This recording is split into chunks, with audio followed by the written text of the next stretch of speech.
said that between the time of the Prophet ﷺ until today, not a single person has been stoned to death for adultery based on the 4 witnesses. It was only ever based on a person's own admission. Never. And Ibn Uthaymeen, rahimahullah, a scholar who died about 10 years ago, he says, and we say, between Ibn Taymiyyah's time and today, not a single person has been killed based on 4 witnesses stoned to death. So what's the point? The primary point behind this is prevention, is as a deterrent. We don't want people's hands to be chopped off, but you have a system in place. When you have this God consciousness, when you have the whole system in place, then you won't have the kind of crimes that you have today. And that is what we as Muslims are arguing about. That is what we are talking about. We're not just talking about randomly killing people, or we're not talking about randomly chopping off people's hands. We're talking about discussion, dialogue on a proper intellectual level. But because of this great media pressure, because of the pressure at the time of Mi'raj, when people apostated and got confused, because of the pressure of today, when what we hear in the media, we find the same thing happening today. That Muslims who have been affected by these doubts, and they have started to call for opinions which are totally alien to Islam. So it begs the question, who really speaks for Islam? What is Islam? Can anybody just talk about anything and it suddenly becomes Islam? Well, there are a number of issues that I think are important to mention. The first is those issues which Muslims have united upon. They have been upon the same way of thinking and practice generation after generation since the time of the Prophet ﷺ. In other words, an ijma', a consensus. And upon these issues, when the Muslims united, even if it's at a previous time, it is not possible to come with another opinion and then claim that this is from Islam. So generation upon generation, the Muslims have agreed that hijab is an obligation. Generation upon generation, scholars and layperson alike have agreed that Adam did not come from parents. He didn't come from monkeys or apes or anything of that nature. Generation upon generation, they agreed on the obligation of applying Islamic law in an Islamic state. Generation upon generation, they believed these things. So when you have this agreement, generation upon generation, it is not permissible, it is not possible to come with another opinion and then claim that this is from Islam. Not possible. Because the Prophet of Allah sallallahu alaihi wasallam said, my ummah will never unite upon misguidance. Never. So when the ummah unites upon something, it is not possible for that thing to be wrong. Because the Prophet ﷺ said, my ummah will never unite upon misguidance. In another hadith, my ummah will never unite except upon the truth. So if the Prophet of Allah ﷺ, who is the primary representative of Islam, is telling us that anything that goes against what the ummah has united upon is not Islam, then nobody 14 centuries later can come and say this is Islam. So when the ummah has united about riba, interest usually being haram, generation after generation, it's not possible for somebody to come later and say that it is actually halal. Likewise, if there was a disagreement among scholars of the past over issues that were well known, And for example, let's say the scholars had 2 opinions or 3 opinions. If they had 3 opinions, it is not possible, it is not allowed for us to come with a 4th opinion for an issue that was well known at the time of the early Muslims. You can't come with a 4th opinion. Why? Because among the ummah, let's look at it logically. Among the ummah, they have united that it is not that 4th opinion.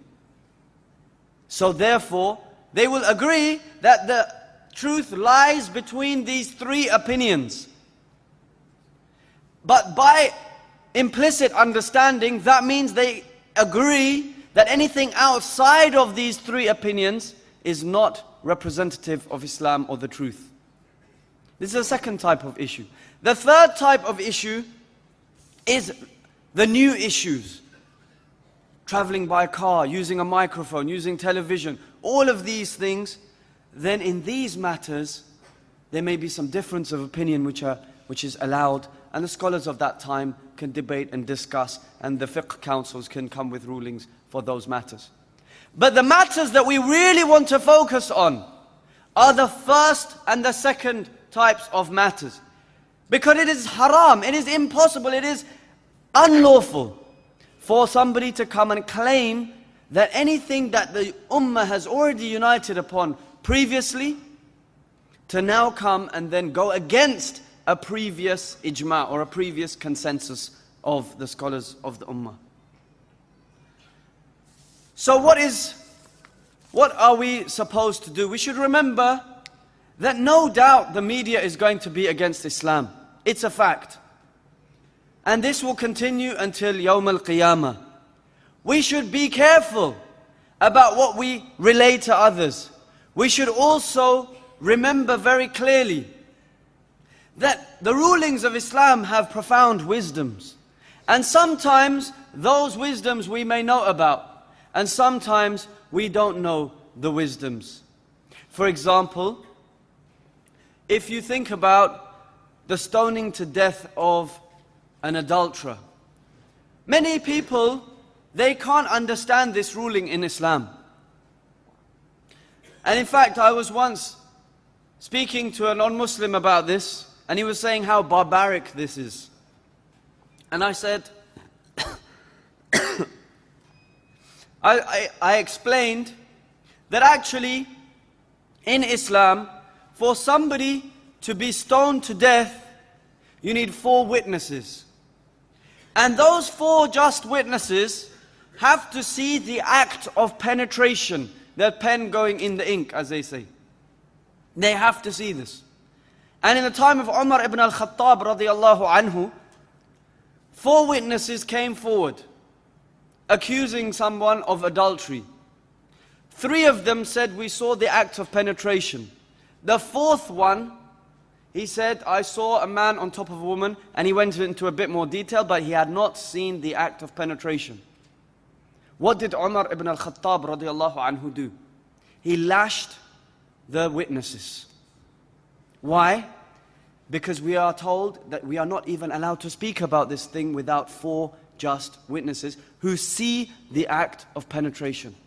When I explained this to this non-Muslim, he said to me, well, if somebody does that in front of 4 people, he deserves to be stoned to death. So, the point is, sometimes we may not understand wisdoms of certain rulings. But when we actually think about it, when we ponder over it, ask the scholars and look at the wisdoms, then inshallah we will come to understanding the wisdoms and the conditions and what have you with regards to these rulings. But we should not be ashamed of our religion. We should not be ashamed, because there is a very important principle here. And that principle comes back to a very important point. And that is that the Quran, if we believe that it is the word of Allah, then everything that is in the Quran is from Allah. It is divine, and therefore it is the truth, the whole truth and the absolute truth. أَفَتُؤْمِنُونَ بِبَعْضِ الْكِتَابِ وَتَكْفُرُونَ بِبَعْضِ. Do you believe in part of the book and leave part of the book? Allah criticizes those who take part of the book and reject the other part. Just because we may not understand parts of certain rulings, it shouldn't mean that we reject those rulings. It shouldn't mean that we can't, hold to that. Remember what Abu Bakr radiallahu anhu said, I believe in something much greater than that. I believe that revelation comes to him from above the heavens every single night. And this is a test. This is our test. Today, this is our test. How will we respond to the accusations against Islam? Either we can go away, learn about our religion, learn about the wisdoms behind the rulings of our religion, or we can be swept away in this media backlash. Rather, we should be ambassadors of Islam. We should learn about our religion and be able to portray it and relate to others in a way that they can understand that Islam was truly sent as a mercy to the whole world. وصلى الله وسلم وبارك على نبينا محمد وعلى آله وصحبه أجمعين. جزاكم الله خيرا. السلام عليكم.